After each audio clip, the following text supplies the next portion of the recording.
Hello family, आम्ही जाणार आहे बाहेर आणि त्याआधी ना मस्त इथे कडक आल्याचा चहा घेतला, मस्त एनर्जी घेतली आणि मग आम्ही निघणारच होतो. तेवढ्यामध्ये ना इथे आमचं पार्सल कलेक्ट झालं. आता हे ना मी वॉलसाठीच मागवलं होतं, म्हणजे आता टी व्ही युनिट लावणार आहे तर त्याच्यावर शो पीस म्हणून मागवलं होतं.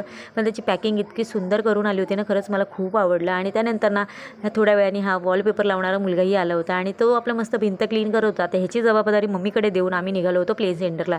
कारण की खूप दिवस झालं मुलं मागे लागली होती. ॲक्च्युली 2-3 महिने झाले असे लागले होते, पण कधी त्यांचं काम कधी माझं काम, मग त्यामुळे ना निघताच आले नव्हतं. काही ना काही कामं येतच होती आणि नंतर मग शेवटी आम्ही आलोच होतो प्ले सेंटरला. तर हे ना उल्हासनगर आणि अंबरनाथच्या मध्येच आहे. खरंच खूप छान असं होतं. अर्ध्या तासाचे त्यांनी 300 रुपये घेतले. आणि जर ह्याच्यामध्ये मोठंच बघायचं असेल ना तर स्काय जम्पर करून आहे, ते बदलापूर रोडच्या साईडलाच आहे आणि खरंच खूप सुंदर होतं. मुलांनी मस्त एन्जॉय केलं. आणि नंतर आम्ही येताना इथे डीमार्टच्या बाहेर आईस्क्रीम खाऊन घेतली आणि येईपर्यंत ना विहानला पण झोप लागली. घरी आलो तर आमच्या वॉलपेपरचं काम पूर्ण झालं होतं आणि इतकी मस्त वाटत होती वॉल. मला तर खूप आवडली. तुम्हाला कशी वाटली हे नक्की मला सांगा. भेटूया.